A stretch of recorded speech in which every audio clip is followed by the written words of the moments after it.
Mm. Hey guys, welcome back to the Cooley Podcast. Welcome back to another video. Guys, we're going to be giving you the post-match reaction to Barcelona's 5-0 win against Royal Antwerp. Absolutely perfect start to the Champions League. Our first game, it was at home. But guys, before we get started on the video, guys, if you guys want to hop in and give your thoughts on the game and have in your reaction, go on my Twitter page. I posted the link. It's at Kool-Aid Podcast 10. Just go on my Twitter page, and then you'll be able to see the link. That way, you guys can join and also give your thoughts and comments on the game. But looking at the game, honestly, perfect performance. As I said, Barcelona 5-0 win. Best player on the pitch was Joao Felix. What performance from Joao Felix. But this is Barcelona's lineup, which started the game. It was Ter Stegen in goal, Balde, Christensen, Koundé, and Cancelo in that back line. Absolutely perfect. Perfect lineup from Xavi. Into that midfield, you had Gavi, Frankie de Jong, and Gundogan. Um, at first, I was a little surprised that Romeo was actually not starting. But, since we are playing Royal Antwerp, it's not like a huge heavyweight team. And so it made a little bit more sense for Xavi to go a little bit more offensive. But up top, you had Joao Felix, Lewandowski, and Rafinha to basically complement the attack. And guys, remember, as I said, if you guys want to hop in and give your thoughts on the game, feel free. Just go on my Twitter page and click on the StreamYard link that I posted, and then you'll be able to join. And that way we can talk about the game. But, now analyzing each player's performance, Ter Stegen, he basically had nothing to do the entire game. And the only times he was called upon, he did his job. There's actually 2 world-class saves that he did, but they were offside though. But it's good to know that your keeper is there when he is to be called upon. Ter Stegen, he didn't need to do anything in the game, but when those 2 chances came and they fell to Royal Antwerp, Ter Stegen was there to basically clear the danger, and that's what we absolutely love. But now talking about the back line, I think everyone did their job. Balde, he's such an outlet on that left hand side. He provides so much danger. I would say that Balde's overall passing game, it wasn't there tonight. It wasn't there. He wasn't able to have like those blistering runs to basically exploit Royal Antwerp's left hand side. But he still put in a shift. Christensen, once again, absolutely phenomenal in that defense, as well as Jules Koundé. Guys, what a performance from Jules Koundé's. When I look at the stats, and well, actually, I can just click on them right here. Bro, Jules Koundé had a 94% pass accuracy, 97 passes out of 103. He was basically absolutely perfect in the defense, was winning everything. He was absolutely world class in that center back role. And what a difference it makes to actually have someone confident in that role. And it makes sense why Jules Koundé wanted to be playing as center back. He was basically asking Xavi, like, hey, I don't want to be playing right back. But these are his stats. Jules Koundé versus Royal Antwerp, 90 minutes, 94% pass accuracy, 2 chances created, 20 passes into the final third, 4 out of 5 long balls completed, 0 times dispossessed, 3 clearances, 7 out of 8 duels won, 3 recoveries, 0 fouls committed. Absolutely outrageous season so far, and it's so true. I think Jules Koundé in that defense was by far the best player, and you can tell. And this is actually a good problem to have, and it makes me wonder, what is Xavi gonna do when Araujo comes back and he is fit to play? Because Ronald Araujo is training with the squad. He did get the medical green light. And so we do expect him to play actually this weekend against Celta de Vigo at home. But if you were Xavi, who do you start in the defense? Do you, for example, sub out Christensen, who's also having a fantastic season? Do you bench Cancelo, who put in another good shift and another natural right back?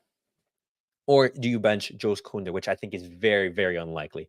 I think if Xavi was going to bring in Araujo, it would be for Christensen, and then you have a back line of Balde, Koundé, Araujo, and Cancelo. And guys, what a fascinating back line we have. And also Joao Cancelo putting another good performance.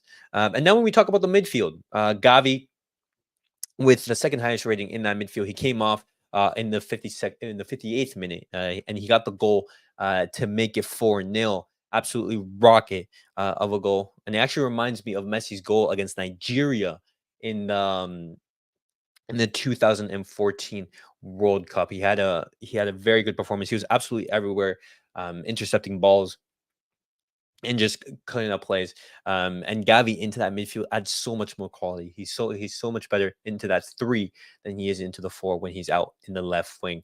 Frankie De Jong, once again, just solid performance overall. Just you know, able to distribute the ball. Another player who's absolutely phenomenal. And when we look at De Jong's stats, let me pull them up right now. But De Jong, oh well, actually some quotes from Frankie De Jong. It's only the first match we have to show in the next matches. It's still very early, and he's talking about the Barcelona potential in the Champions League. But when you look at it, Frankie De Jong completed 51 out of 52 passes in the first half against Royal Antwerp. He was absolutely phenomenal. But when we continue talking about that midfield, Gundogan played the entire game, and he actually got the assist for, I believe it was the second goal. Let me see, but no, that was for the fifth. Let me see. No, it was actually for the first goal. Yeah, and in the 11th minute, Joao Felix when he opened the scoring. Yeah, it was Gundogan who was able to get that goal. But fantastic work from that midfield. And another dilemma that Xavi's going to have: who do you play in that midfield, guys? Do you guys play a combination of Romeo, Gavi, and Gundogan? Do you bench Frankie De Jong? And what happens if Pedri comes back into this team? How is the team going to play then? And just like in the back line, this is a fantastic problem to have. Abundance of choice. And even though Barcelona, they're playing with that three-man midfield, they're still playing fantastically well. But now when we look at the attack, we have to talk, guys, about Joao Felix. What performance that Joao Felix has had. I was one of his critics. I did say, that hey, if we do bring Joao Felix, he is going to flop like Antoine Griezmann, because when you look at both of the profiles of these two players, it's very similar. For example, they're both players who are a secondary striker. They want to play in that left wing role, but they don't really have the pace to be like a natural winger or to be a striker. But Joao Felix is complementing this team so well.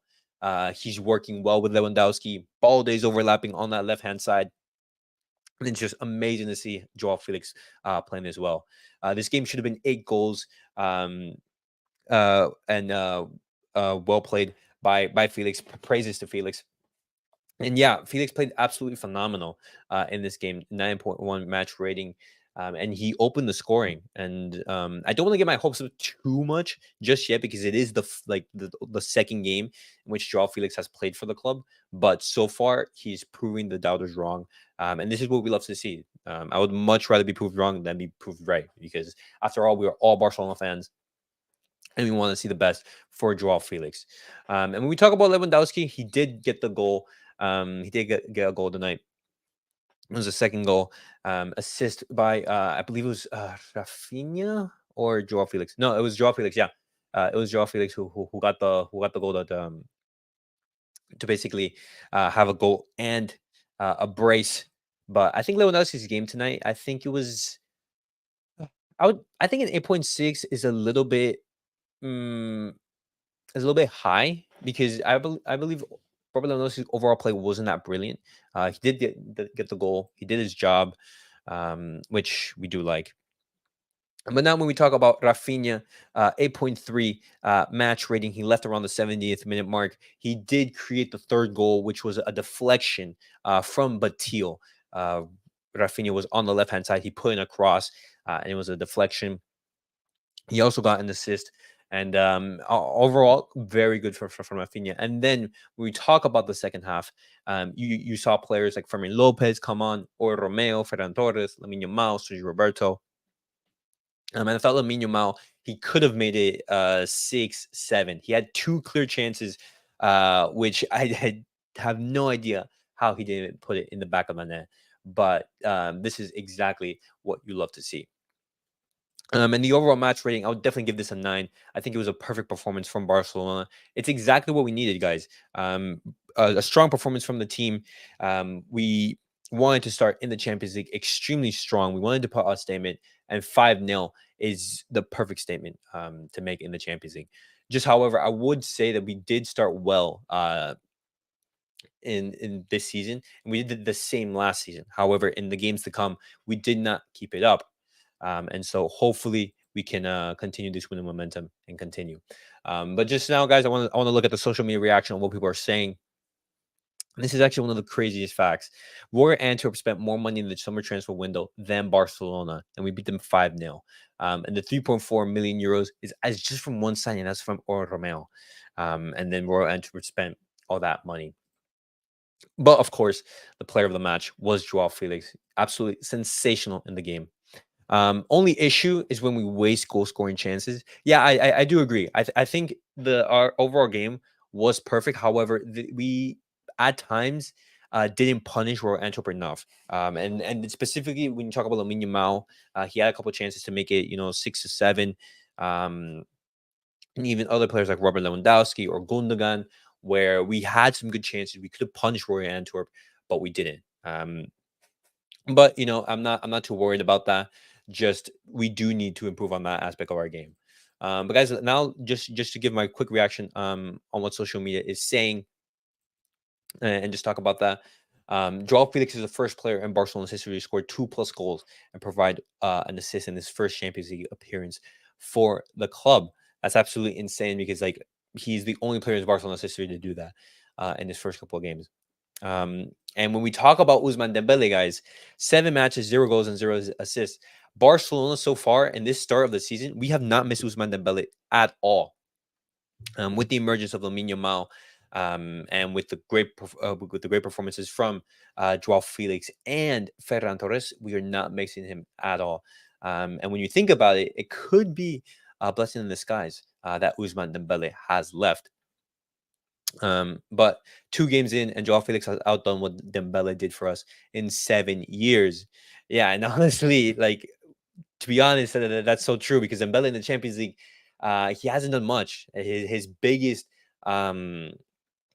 memory in the Champions League is that miss against Liverpool at home. But yeah, MVP. And when we look at the quotes from Xavi, I think that both the other day against Real Betis and today are the games we have played the best since I became the Barca coach. Um, and guys, do you guys agree with that statement? Because there are a couple matches where we have played phenomenal. When you think about the performances against Real Madrid, the 4-0 victory, the 3-1 victory in the Supercopa de España, there are a couple of games in which Barcelona has played really well. But just continuing and looking at the quotes, De Jong, and this is talking about the renewal of Frankie De Jong. My agent is taking care of that, but I'm happy here. And after the performance that he put in today, that's absolutely phenomenal because we definitely need him at the club. Barcelona in the last 2 games, 2 games played, 10 goals scored, 0 goals conceded. Hopefully we keep this up. We do that because that's absolutely phenomenal.